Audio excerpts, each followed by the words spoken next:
When the Antigravity A1 first launched, I remember thinking to myself that this was either going to be the next big thing or it was going to be remembered as a cool experiment that never really lived up to its potential. And the reason I say that is because the hardware itself was already super impressive. Flying in 360 through the goggles felt unlike anything else I had ever used before, even coming from an FPV pilot, because being able to look around independently from where the drone was actually flying completely changed the whole experience. For the first time, it felt less like flying a drone and more like actually being inside of it. At the same time though, there were things that felt a bit unfinished, something that needed a little bit of tweaking. The overall experience was good, but you could tell that the platform itself still needed some time to mature, which is of course something that you would expect coming from a company that is producing their first ever product, and especially in a brand new category, not just a copy of a DJI drone, for example. Fast forward to today,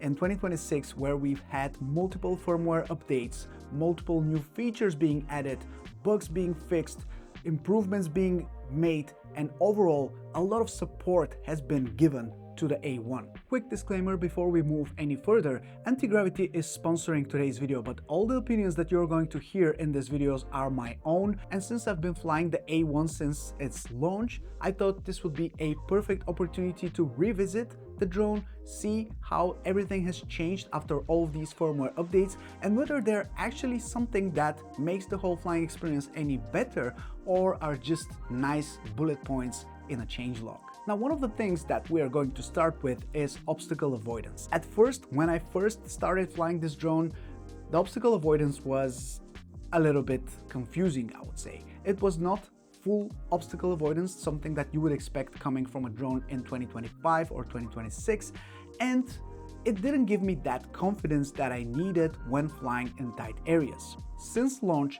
Antigravity has added full omnidirectional obstacle avoidance to the A1, so now people can be a lot more relaxed when they fly this drone. It has a lot more clear idea where it's flying. It gives you enough information about potential obstacles that you might be close to hitting. So in that regard, it makes a big difference in the flying experience. Now, obstacle avoidance in this drone or in any other drone would never be perfect and 100% sure and give you that 100% confidence that you're never going to crash. You can still crash with this drone, you can still crash with any drone that has full obstacle avoidance on it, because this is tech. You cannot rely on it 100% every single time. So keep in mind, that's something that you should never rely all the time on, but for now, the A1 has stepped up significantly when it comes to the obstacle avoidance, which is nice to see. There are still ways to improve the whole thing a little bit more in my opinion, but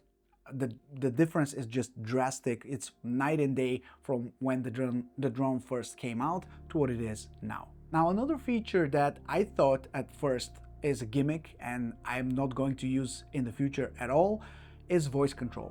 Turns out I was wrong, because one thing that is especially important on the A1 is the flying experience and the whole inside the drone type of experience that you get when you put the goggles. You can look around, you can look down, you can look up. You definitely feel like you're inside the drone and you're flying like a bird. So to not take you out of this experience, voice control actually helps you, so you don't have to take the goggles off of your face to maybe see which button you need to press on the motion controller.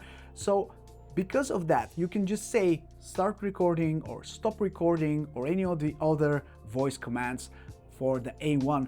And that is a small thing. I have to say it's a small thing, but makes a big impact if you don't want to fiddle with controls, if you want to stay where you are and not be taken out of the whole experience, especially if you're using this drone to really kind of transport yourself into another world, which you can definitely do with the A1. It makes a big difference in my opinion. So that's something that I love using nowadays, especially for starting and stopping recording, and also because 360 files in general are kind of huge. So I don't want to record all the time, so I record when I think it's going to be needed. So that's why I started using voice control a lot more. And I think that's the whole theme of the video. None of these firmware updates or new features are changing the A1 fundamentally.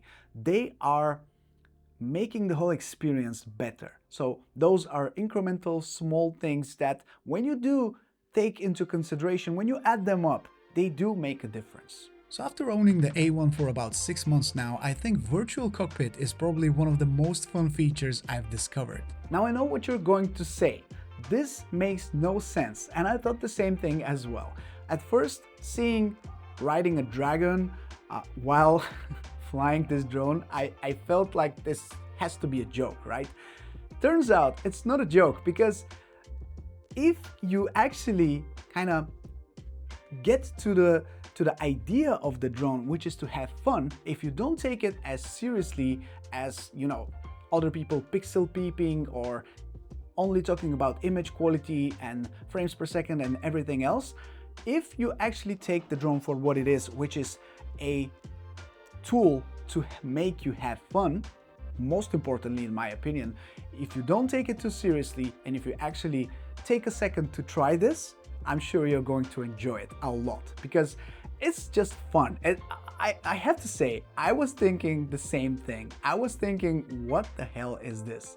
And then I tried it and I started laughing because of how actually ridiculous it was, in a good way. So this is one of those things that will just make you laugh. You can share the whole experience with your kids, with your family, with your friends, and just have them experience that with you in a safe way, because this is one of the biggest things about the A1, especially when you combine that with the feature called SkyPath.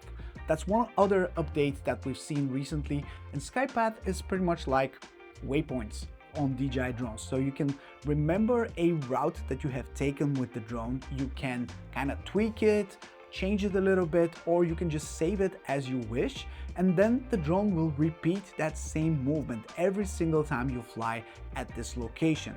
So that is a huge thing, because that means that you can kind of create a very interesting path that might be a little bit challenging for other people, and then you can make the drone repeat that path and give the goggles to somebody else. That's something that is a game changer because of the whole experience. You don't have to worry about crashing the drone. You don't have to worry about flying the drone. The drone will fly itself, and you just give this experience. You can gift this experience to somebody else to make them feel like a much better pilot than they are. So if you have kids, if you have people that have never flown before around you and you want to give them an experience that they will remember, this is another way to do it. Lastly, one of the features that I noticed that has been added is auto edit. Now that's something that heavily relies on AI to edit your footage in a quick and easy way. As you guys know, 360 videos and 360 footage in general is not easy to edit. So having a tool like this to quickly cut down your videos and edit them together into one video that you can quickly share makes a big difference. Now, is this something that I personally would use on a YouTube video? Absolutely not. I love having full control over everything. But is it something that I would use for, let's say, creating a quick reel or showcasing a really nice area where I just flown so I can post it on my Instagram, for example? Absolutely, you bet, because it is a massive help, and also doesn't really rely on having a computer next by and editing your footage and losing precious time to do that. Now, despite all of these improvements and new features being added to the A1, I still have some complaints. Let's be real here. Not everything is sunshine and rainbows when it comes to this product, and I have some complaints about the A1.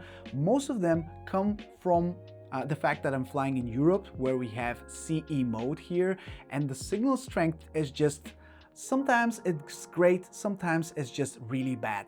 It seems that it really depends on the area where you're flying. Obviously, it makes a big difference if you're flying in an urban area where you have so much interference, then the drone kind of struggles. But one thing I noticed is that when you go to the settings and you want to quickly manually change to another channel, sometimes that severely helps the signal strength, and that completely transforms the whole experience of flying the A1. But if you set your channel to auto and let the drone decide for itself, sometimes this is where the problems happen. So maybe the automatic channel selection is not the best in every single scenario. So that's something that I wish we can have improved in the future. Another thing, you cannot move the drone backwards. You can only move it forwards and then rotate around itself and then make a circle and go back. I wish this joystick lever here was able to give you a backward flying direction. That would have been great as well. On the A1, it would make a little bit easier for, you know, maneuvering or moving the drone around when trying to point it towards something that you're going to film. When it comes to warranty, Antigravity has repair centers in both North America and Europe.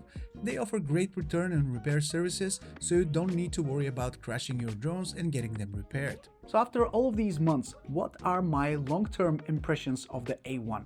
I feel like this is a fantastic first try type of product that promises so much and introduces a whole new way of enjoying flying a drone.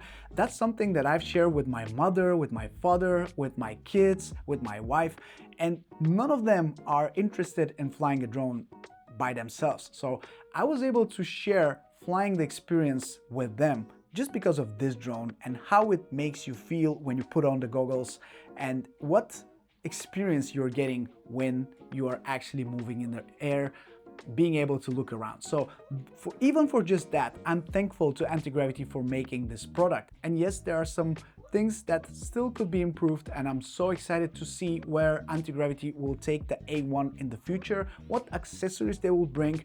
Expect videos on that as soon as we have more information. And don't forget that you can always ask for an advice, for a tip, or for if you want to have a specific piece of content regarding the A1 that I can make. Let me know down in the comments below. I'm always open to ideas and suggestions, and there will be more videos in the A1 coming very soon. So thank you so much for watching. Let me know what do you think about the A1 down in the comment section below, and I'll see you very, very soon in the next one. Ciao.